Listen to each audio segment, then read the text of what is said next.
ความมั่งคั่งร่ำรวยไปด้วยทรัพย์สินเงินทองมากมายศรัทธาญาติโยมมีความมั่งคั่งมั่งมีด้วยเงินด้วยทรัพย์สินเงินทองต่างๆก็มีครอบมีครัวมีภรรยาอยู่แล้วศรัทธาญาติโยมแต่อยู่ด้วยกันไปเหมือนเข้าท่านเศรษฐีนี้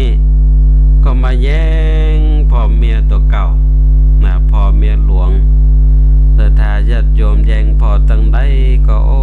ยความงามหายไปไหนเหี่ยหมดแย่งพอไปตั้งใดก็มีกาหอยตีนกาศรัทธาญาติโยมพอตั้งใดก็บ่เป่งบ่วะบ่ใส่ว่างๆเหมือนเมื่อก่อนเนี่ยศรัทธาญาติโยมอนุโมทนากับโยมจะชื่อว่าเปรมจิตจันน้อยเข้ามาติดตามรับชมรับฟังขออนุโมทนาตัวเข้ามาแล้วก็ช่วยกันกดไลค์กดแชร์กันไปเตยแชร์ต่อกันไปเตยคนละแชร์ต่อก็ได้บุญเป็นธรรมทานในการที่ส่งเสียงธรรมถึงผู้คนศรัทธาญาติโยมท่านเศรษฐีนั้นก็อยากจะได้ดีพอภรรยาตัวเก่าพอตั้งได้มันก็ตึงบ่งามบ่เป่งบ่วะบ่เหมือนเมื่อก่อนนี่แล้วท่านเศรษฐีก็เลยไปเสาะหาภรรยามาแถมคนศรัทธาญาติโยมได้มาแถมคนก็ยังบ่พอใจเตื้อญาติโยมไปมาเอามาแถมคนมี3แล้วอนุโมทนากับโยมไก่คนเดิมได้แชร์ต่อไปแหม1แชร์ขออนุโมทนาตัวโยมไก่คนเดิมซึ่งหลังจากนั้นก็เศรษฐีก็ไปเสาะหามาได้แถมคนเสาะเมียมาได้แถมคนสรุปว่าตอนนี้ท่านเศรษฐีมีภรรยา4 คนด้วยกันญาติโยมอนุโมทนากับโยมไก่คนเดิมคอมเมนต์เข้ามาไว้สาเจ้าแชร์ละเจ้าอนุโมทนาตัวอนุโมทนาตัวท่านเศรษฐีก็มีภรรยา4 คนศรัทธาญาติโยมมีเมียหลวงแล้วก็เมียน้อยแล้วก็น้อยจิตลิดศรัทธาญาติโยมคนสุดท้ายคนที่4ญาติโยมภรรยาหลวงนี่ก็ดีแต่ญาติโยมตึงบอกว่าอย่างท่านเศรษฐีจะเอาเมียมากี่คนก็ตึงบอกว่าอนุโมทนากับโยมพินดาปัญญาบุตรเข้ามาติดตามรับชมรับฟังในช่วงเวลานี้ขออนุโมทนาตัวเข้ามาแล้วก็ช่วยกันแชร์ต่อกันไปตัวคนละแชร์ในญาติโยมซึ่งพอได้ภรรยามา4 คนนี่ญาติโยมท่านเศรษฐีก็ใจชีวิตอยู่อย่างนั้นผ่านวันผ่านเดือนผ่านคืนผ่านปีผ่านไปญาติโยมยิ่งการเวลาผ่านไปท่านเศรษฐีนั้นก็ยิ่งย่างก้าวเข้าสู่วัยชรายิ่งแก่ยิ่งเฒ่าไปเรื่อยๆก็ธรรมดาญาติโยมเมื่อเข้าสู่วัยชราอายุนักเข้านั้นก็ร่างกายก็ย่อมเต็มไปด้วยโรคภัยไข้เจ็บดังที่เปิ้นกล่าวถึงว่าร่างกายนั้นก็เป็นรังของโลกยอดของความยุติธรรมเหนียวแน่นมั่นคงบ่หวั่นไหวญาติโยมมีเงิน100 ล้านพันล้านจะติดสินบนพญามัจจุราชก็ตึงบ่ได้ญาติโยมพญามัจจุราชตึงบ่รับสินบาทขาดสินบนจะกี่ล้านกี่แสนกี่หมื่นกี่พันก็ตึงบ่สนใจถึงเวลาพญามัจจุราชก็ต้องฆ่าชีวิตของผู้คนไปท่านเศรษฐีนี่ก็เหมือนกันญาติโยมร่ำรวยมั่งมีเงินทองมีลูกมีหลานมี วานคนรับใช้มากมายมีภรรยาถึง4 คนนะแล้วก็มีหมอที่เก่งๆนะญาติโยม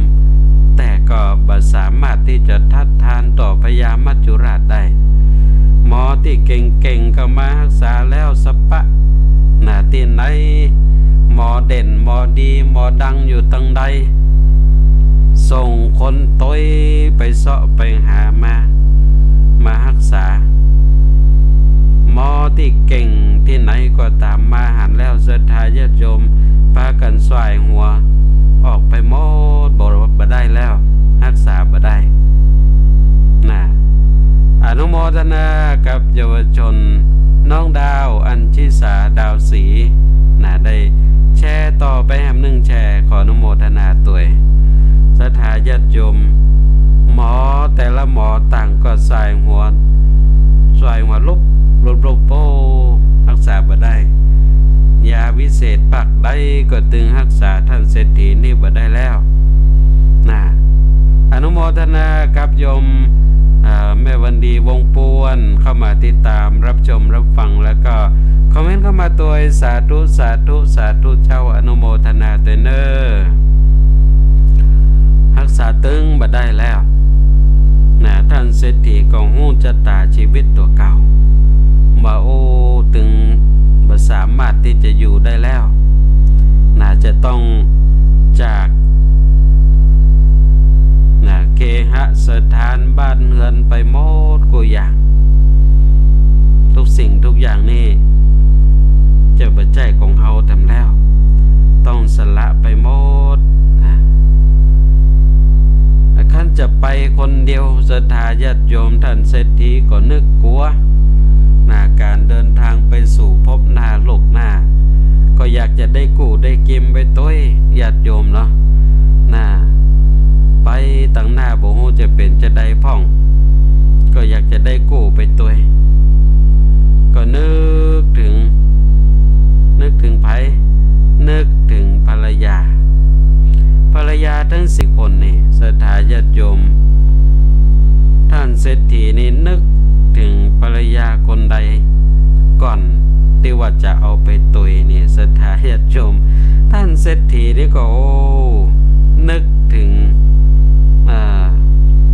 ภรรยาที่ตัวเก่าจัดเป็น number 1 จัดเป็นอันดับ1นี่แหละญาติโยมเนาะที่1ในใจนี่แหละญาติโยมไม่ใช่ไผก็คือภรรยาคนสุดท้ายคนที่4ซึ่งก็เป็นภรรยาที่มีอายุหนุ่มอายุน้อยกำลังจิตลิดนี่แหละศรัทธาญาติโยมเนาะพ่อตั้งใดก็ใส่ว่างก็จะเอาไปตัวจะละไว้ก็กลัวแก้วมาลุน ญาติโยมก็เลยให้คนห้องหาภรรยาคนรุ่น4คนรุ่น4แต่เศรษฐีนี้จัดไว้ในอันดับ1เลยทีเดียวที่ตัวเก่านั้นคือตึงหาที่ตัวเก่านั้นคาดหวังเอาไว้ห่วงแหนขนาดห้องภรรยาคนที่4มาบอกว่าโอ้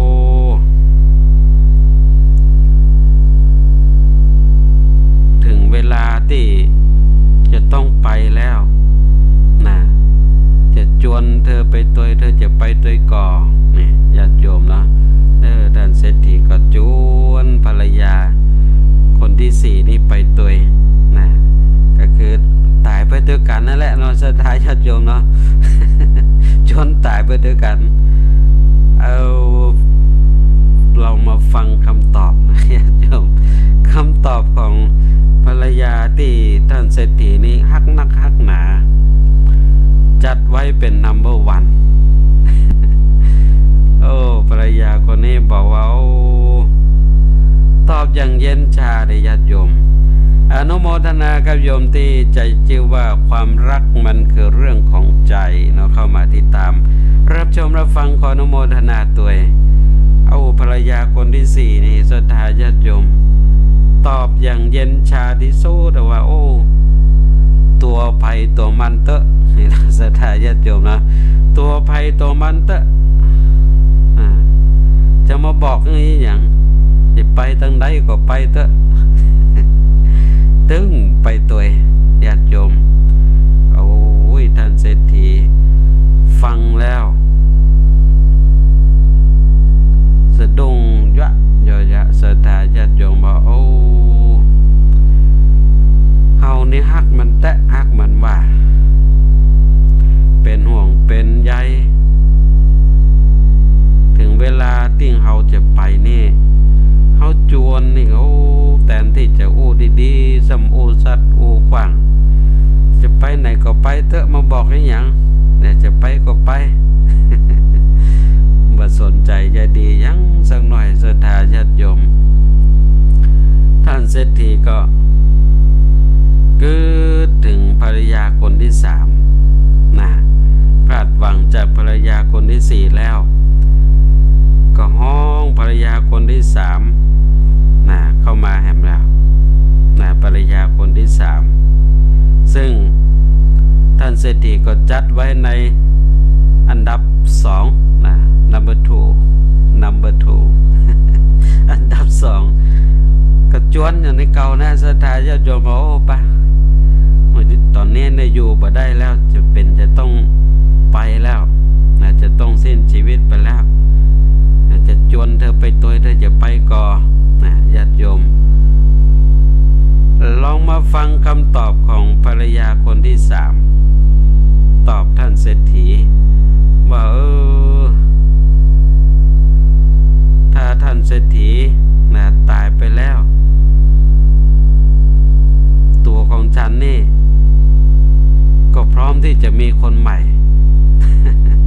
จะหาเจ้าของใหม่จะหาสามีใหม่แล้วญาติโยมเอาท่านเศรษฐีได้ฟังก็จะดุ้งตกใจทำแล้วเขาคาดหวังไว้กับคนที่สามนี่ขนาดญาติโยมได้ฟังคำตอบนี้ก็ตกใจแหมแล้วนะบอกว่าท่านจะไปก็ไปเถอะนะแล้วฉันก็จะเสาะหาสามีใหม่แล้ว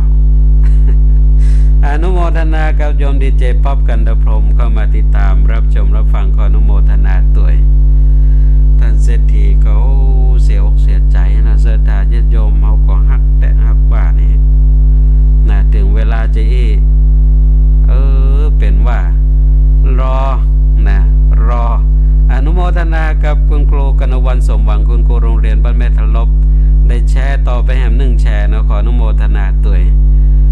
เป็นว่ารอเขาตายแล้วมันก็จะเสาะผัวใหม่ ท่านเศรษฐีนี่ตุกอกตุกใจแต่เนี่ยฮักมันแต่ ทีนี้ก็มานึกถึงภรรยาคนที่สองนึกถึงภรรยาคนที่สองห้องมาแล้วก็จวนเหมือนเก่านั่นแหละนะว่าจวนไปเจอกันภรรยาคนที่สองเนี่ยศรัทธาญาติโยม ก็ตอบมือกับท่านเศรษฐีท่านเศรษฐีได้ยินก็ก็ใจจื้นขึ้นมาหน่อย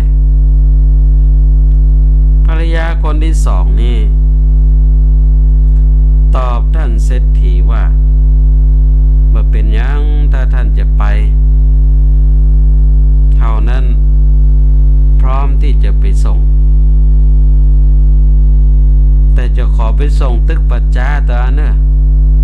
เลยกว่านั้นไปนี่หมดไปตัวแล้วจะไปส่งตึกไปเหี่ยวปัจจานั้นอันน่ะท่านเศรษฐีได้ยินโมอีก็ใจจื้นดีใจว่า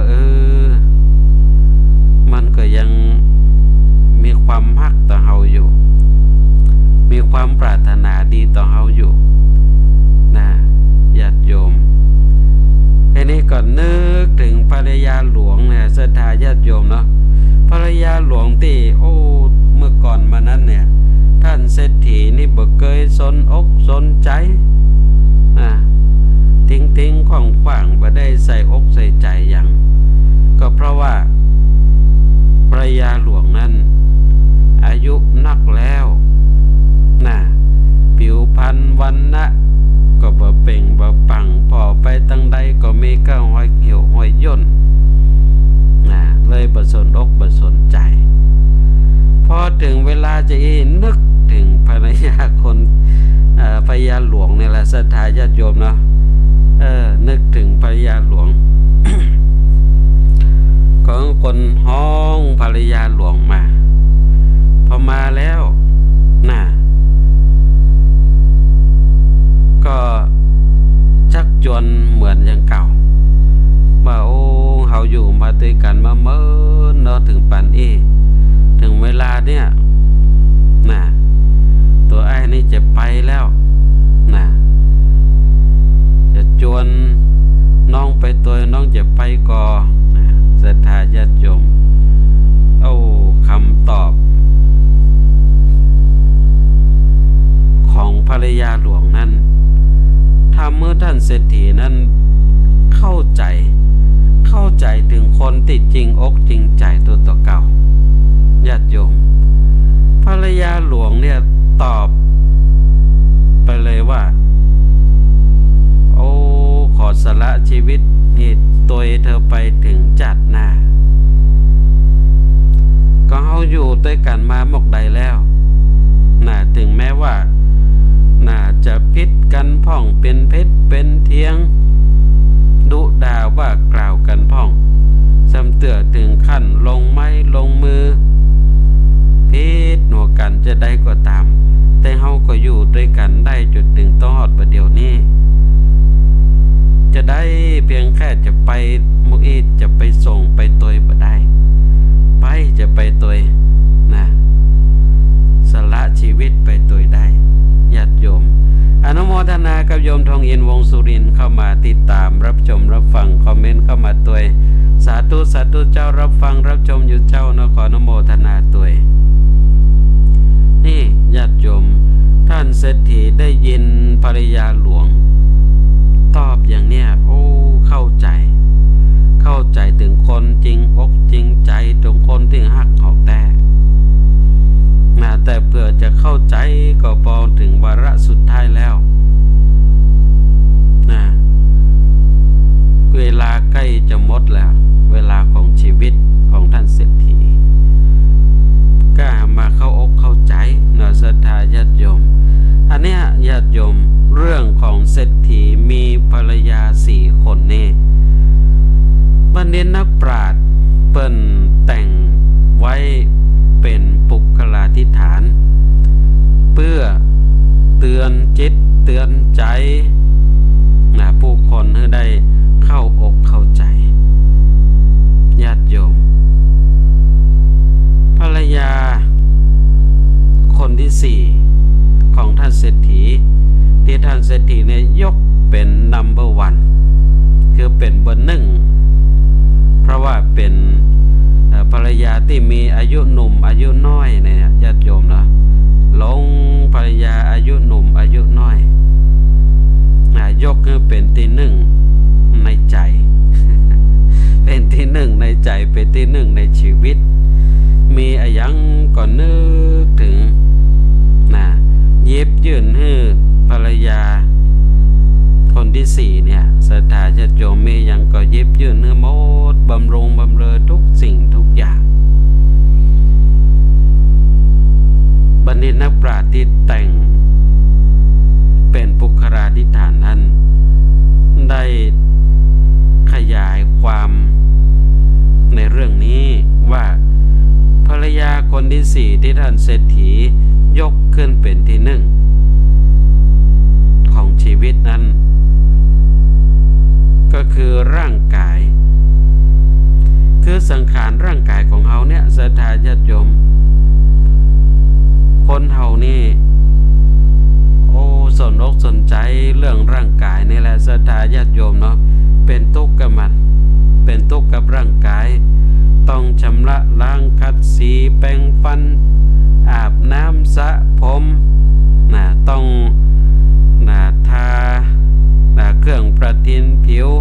ต้องแต่งหน้าแต่งตาต้องประดับประดา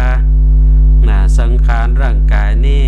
เอาสร้อยเพชรแหวนเงินทองเอามาใส่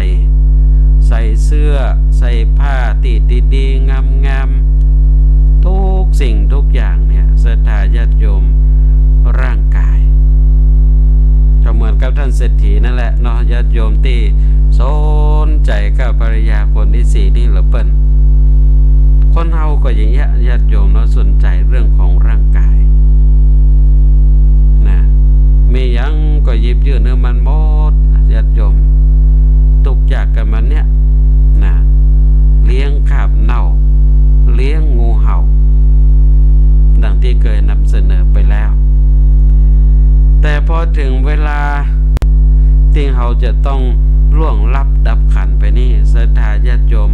ถามว่าร่างกายนี้เอาไปตัวได้ก่อนไม่ได้ญาติโยมไปได้เพียงแค่ใจ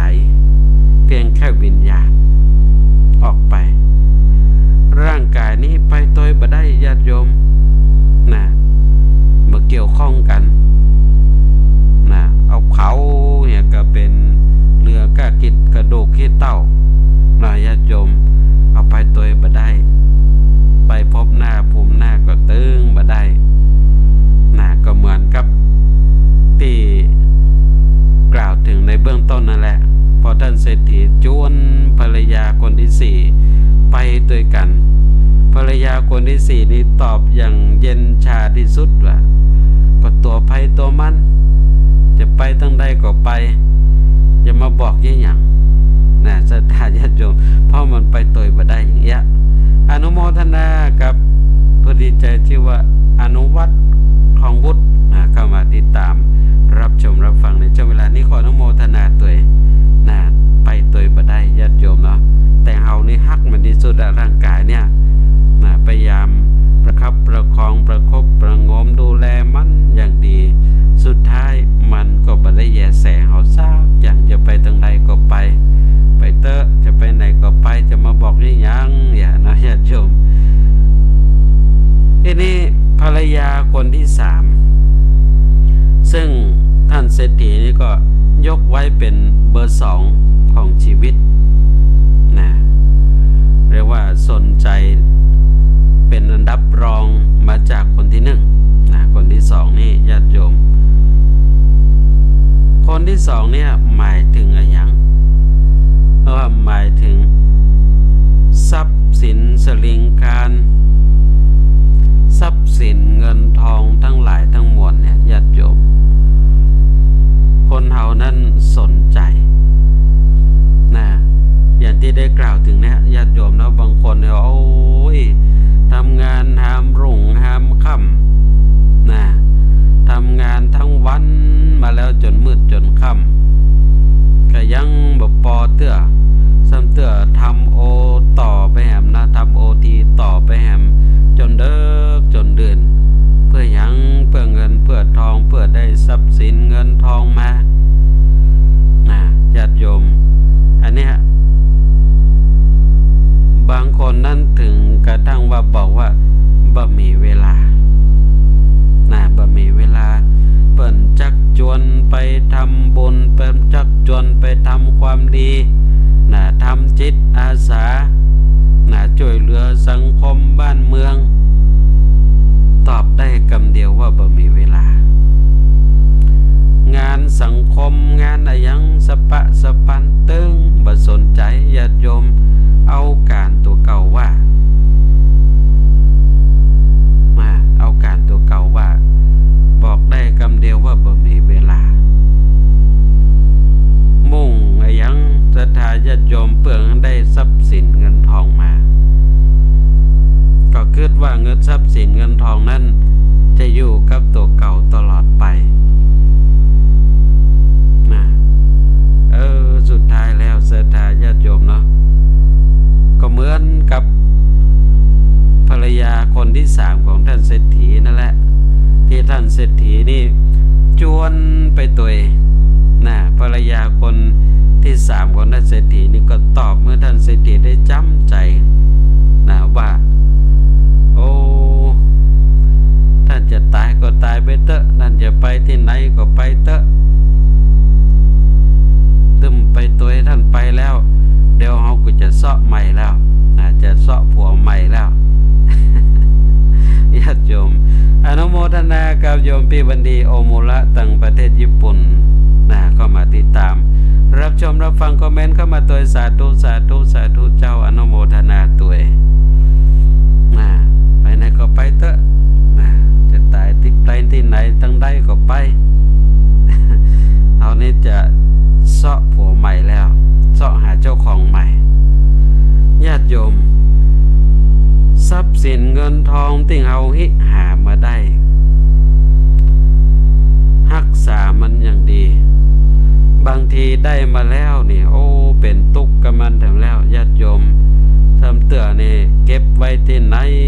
ก็เป็นตุกข์ทำเตือบ่ได้รับบ่ได้นอนดีรับดีนอนดีญาติโยมเพราะเป็นห่วงทรัพย์สินเงินทองกลัวโจรจะลักพ่องพอไปฝากธนาคารก็กลัวเปิ้นจะโกงพ่องเป็นทุกข์ญาติโยมกับทรัพย์สินเงินทองเหล่านี้จนกระทั่งว่าเวลาที่ล้มหายตายจากไปแล้วก็มแจ้ไปตัวได้ญาติโยมไปพอเตะงานศพมีเกือบถึงวันในสถานญาติโยมเนาะถ้าในทั้งประเทศนี่ก็ตายถึงวันญาติโยมตายถึงวันแล้วก็ไปพอเตะญาติโยมที่ไหนพ่องที่หันคนตายแล้วคนเอาบ้านเอาที่ดินเอารถเอาทรัพย์สมบัติทั้งหลายทั้งมวลไปโดยหันปีก็มันมีญาติโยมละไว้ให้คนตั้งหลังได้ใจกันต่อนั่นก็คือทรัพย์สมบัติทั้งหลายทั้งมวลสถานญาติโยมเป็นของกู้โลกเป็นของสาธารณะพร้อมที่จะหาเจ้าของใหม่อยู่ตลอดเวลาเอาตายไปแล้วก็มีเจ้าของใหม่เข้ามาครอบครองฉะนั้นนี่ญาติโยมเวลาเพิ่นชวนไปทำดีที่ไหนเวลาเพิ่นชวนไปช่วยเหลือบ้านเมืองสังคมจิตอาสาพัฒนาหันนี่เปิ้นชวนไปทำบุญเปิ้นชวนปฏิบัติธรรมเปิ้นชวนสวดโยโกห้องจะไปบอกว่าบ่มีเวลาจะไปบอกว่าบ่มีเวลาคนเรานี่มีเวลาเท่าเดียวกันหมดญาติโยมเท่าเดียวกันหมดฉะนั้นนี่ต้องนึกถึงใจนึกถึงใจจะไปเมามันล้ำไปทีนี้มาถึงภรรยาคนที่สองของท่านเศรษฐีที่ท่านเศรษฐีนี้จัดไว้เป็นอันดับที่3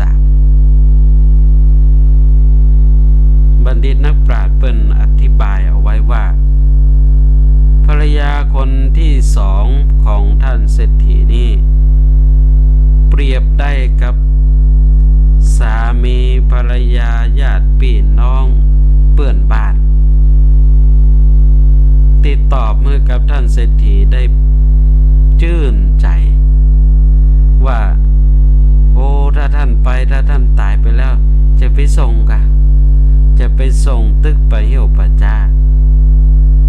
มกก็ทำเมื่อท่านเศรษฐีนั้นปลื้มอกปลื้มใจว่ามันก็ยัง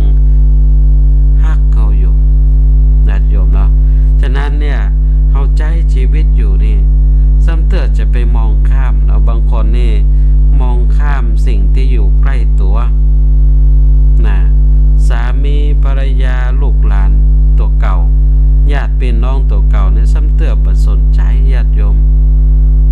ลืมใกล้ตัวแต่ไกลตา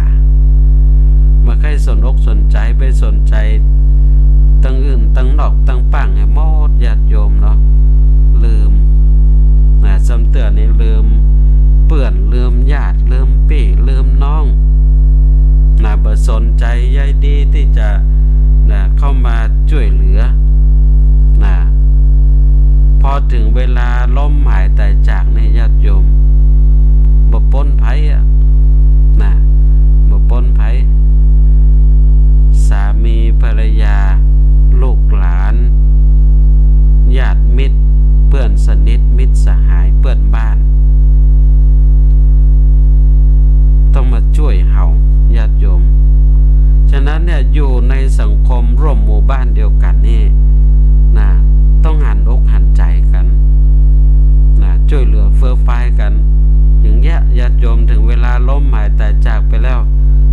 ได้ญาติโยมเนาะจำเป็นนะคนในหมู่บ้านต้องช่วยกันถึงแม้เมื่อเวลามันมีชีวิตอยู่มันบ่เคยช่วยไผก็ตามแต่จะได้มันตายในบ้านในหมู่บ้านเฮานะมันเป็นสมาชิกในหมู่บ้านเฮาก็จำเป็นต้องช่วยกันละนะไม่ขอนนอนเต้านอนศรัทธาญาติโยมมาช่วยกันได้จะได้ฉะนั้นเนี่ยใช้ชีวิตอยู่ในสังคมนั้นเพื่อนบ้านญาติพี่น้องลูกหลานญาติมิตรทั้งหลายนี้จะไปมองข้ามจะไปมองข้ามเขามันเนี่ยจะไปส่งเฮาญาติโยมฉะนั้นต้องมีน้ำจิตน้ำใจให้กันสุดท้ายญาติโยมภรรยาหลวงที่ท่านเศรษฐีนั้นบ่ค่อยสนใจใยดีอย่างศรัทธาญาติโยมบ่ค่อยสนใจใยดีอย่างสักอย่างจะได้กินนุบ่ได้กินนุจะได้รับดีนอนดีจะได้ก็ตึงบ่สนใจท่านเศรษฐีบ่สนใจเลยแต่พอถึงเวลาสุดท้ายแล้วท่านเศรษฐีก็หันถึงความจริงอกจริงใจของภรรยาหลวงที่ตอบว่าโอ้เฮาอยู่มาด้วยกันเมื่อน่ะโลทุกข์ยากมาด้วยกันถึงเวลาท่านจะไปเฮาก็จะไปตัวยสละชีวิตไปตัวยได้ญาติโยมภรรยาหลวงเนี่ยบัณฑิตนักปราชญ์เพิ่นได้อธิบายว่าภรรยาหลวงนี่เปรียบได้เหมือนกับบุญและบาปที่จะติดตามตัวเฮาไปทุกภพทุกชาตินะที่บางครั้งเนี่ยเมื่อเฮาใช้ชีวิตอยู่บางทีนี่ลืมญาติโยมลืมนึกถึงบุญถึงกุศลที่ตัวเก่าจะต้องเยอะจะต้องทำเพราะว่ามันจะโตยเฮาไปทุกภพทุกชาตินะถ้าจะเป็นภรรยาก็เป็นภรรยาหลวงที่ดีนะที่พร้อมที่จะนะอยู่เต็งเฮาไปเต็งเฮาช่วยอุปถัมภ์ค้ำชูเฮาอยู่กับเฮานั้นทั้งยามทุกข์ยามยากและก็ยามที่มั่งคั่งมั่งมีความสุขเขาหมู่นี้ก็อยู่เต็งเฮานะฉะนั้นจะไปลืมนะจะไปลืมเหมือนกับท่านเศรษฐีบ่สนใจภรรยาหลวงเฮาจะต้องนึกถึงอย่างอี้เนาะเพราะมันหมายถึงบุญกุศลศรัทธาญาติโยมจะไปลืมนะจะไปลืมจะไปหลงนะจะไปหลงนะภรรยาคนที่4คนที่3คนที่2นั้นไปจนไปลืมภรรยาหลวงนะซึ่งหมายถึงบุญกุศลฉะนั้นเนี่ยจะไปหลงอยู่กับร่างกายจะไปหลงอยู่กับนะสมบัติพัสถานทั้งหลายทั้งมวลนะจะไปหลงอีลำไปจะไปหลงนะในเรื่องของการที่จะใช้ชีวิตอยู่ต้องพยายามนึกถึงสิ่งที่จริงจังและก็จริงใจแล้วก็เป็นพร้อมที่จะเป็นเปื้อนในวิถีชีวิตของเฮาไปทุกภพทุกชาตินั่นก็คือบุญกุศลในหลายศรัทธาญาติโยมเนาะจะไปหลงจะไปลืมต้องมั่นสร้างมันทำเอาไว้ทำทีละเล็กทีละน้อยนะบุญกุศลนี่ตึงเป็นกู้ชีวิตของเฮาแท้ๆนะศรัทธาญาติโยมแล้วสำหรับท่านที่รับฟังผ่านทางสถานีวิทยุวัดไฟเห็นขึ้น 104.50 เมกะเฮิรตซ์วันนี้ท่านใดรับฟังกันอยู่พ่องก็โทรเข้ามาได้เนอะช่วงนี้0898523498เนอะศรัทธาญาติโยมที่รับฟังผ่านทางสถานีวิทยุวัดไฟเห็นเนาะแล้วก็ฟังกันอยู่โทรกันเข้ามาได้ตัวเนาะหลังจากห่างหายกันไปหลายมื้อหลายวันนะก็มาถึงวันนี้ไผยังฟังกันอยู่พ่อง โทรกันมาได้ตัวโทรกันมาได้ในช่วงเวลานี้0898523498นักศรัทธาญาติโยมทุกท่านก็เรื่อง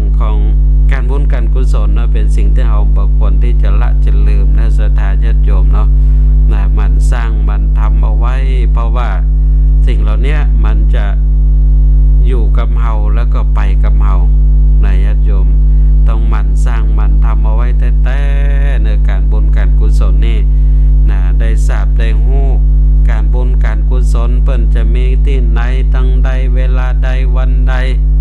นะใส่อกใส่ใจไปประพฤติปฏิบัตินะสั่งสมบุญเอาไว้เนาะศรัทธาญาติโยมอย่างที่ใกล้จะถึงนี้ก็วันที่6ธันวานะศรัทธาญาติโยมวันที่6ธันวาคมที่วัดดอยหล่อนะวัดดอยหล่อตำบลแม่ทะลบอำเภอชัยประการเนี่ยเพิ่นจะมีการหล่อพระเจ้านะหล่อพระเจ้านะฉะนั้นก็เชิญชวนศรัทธาญาติโยมนะตั้งแต่เจ้าไปแล้วญาติโยมนะก็ไปร่วมกันหล่อพระเจ้านะหน้าตัก2 เมตรนะหน้าตัก2 เมตรก็ไปช่วยกันนะหอมบุญหอมกุศลไปหอมแห้งตัวนะช่วยกันยกปูนยกหินยกดินยกทรายนะเอาบุญเอากุศลนะศรัทธาญาติโยมวันที่6นะวันที่6ธันวาคมนะที่วัดดอยหล่อก็เชิญชวนไปร่วมบุญกันได้เน้อแล้วก็ตั้งแต่วันที่3เป็นต้นไปนะวันที่3นี่ก็ก่อนที่จะมีการรอพระเจ้านะในวันที่6นั่นก็จะมีพระเจ้าประสงค์เพิ่นไปประพฤติวัดปฏิบัติธรรมกันนะที่วัดดอยหล่อเนี่ยเพิ่นก็จะออกรับบิณฑบาตนะตั้งแต่เจ้าวันที่3นะเจ้าวันที่3วันที่4วันที่5วันที่6นี่แหละนะศรัทธาญาติโยมก็นะเตรียมทำบุญใส่บาตรตักบาตรกันตัวแล้วก็วันที่6นะวันที่6นั่นก็ไปร่วมหล่อพระเจ้านะเป็นหล่อปูนเนี่ยเนาะศรัทธาญาติโยมเป็นหล่อปูนก็ไปช่วยกันไปเอาบุญด้วยกันตลอดทั้งวันนะตลอดทั้งวันฉะนั้นก็อันนี้ก็เป็นทำเรื่องเนาะศรัทธาญาติโยมว่าเรื่องของบุญของกุศลนะถ้าทราบรู้ข่าวสารงานบุญใดก็ต้องพยายามสั่งสมไว้เน้อญาติโยมเน้อเอาละเสียงสายแรกในยามเด้อของวันนี้เจริญพรไหว้ศาลเจ้าแม่ฟังอยู่เน้อสาธุกำแพงเจ้าโอ้โยมแม่จากตั้งสันกลางสันกำแพงเนาะเจ้าฟังจำที่แล้วก็ฟังแต่มาได้โชว์เจ้าเอาสาธุ เป็นจะได้เพราะอากาศตั้งป้นโยมแม่อากาศหนาวเย็นก็เย็นมาให้พอดีนะเจ้าเย็นมาให้พอดีเนาะเจ้าก็สาธุอนุโมทนากับแม่เนอเจ้าไหว้ศาลเจ้าสาธุเอาละเสียงสายแรกในยามดึกของวันจันทร์วันนี้นะญาติโยมก็เสียงสายจากโยมแม่ตังบ้านสันกลางสันกำแพงโทรศัพท์เข้ามาก็โยมแม่ก็ฟังทุกวันจันทร์นะโทรมาพ่องบัดโทรพ่องแล้วก็ตามโอกาสเวลาจะต้องขออนุโมทนาโดยกับโยมแม่ตังบ้านสันกลางสันกำแพงนะก็อย่างเหนียวแน่นกับรายการสารธรรมยามดึกกันอยู่นะถึงแม้จะจัดพ่องบัดจัดพ่อง ก็บางทีก็ติดต่อนอนเนื่องด้วยภารกิจหน้าที่การงานโนสถา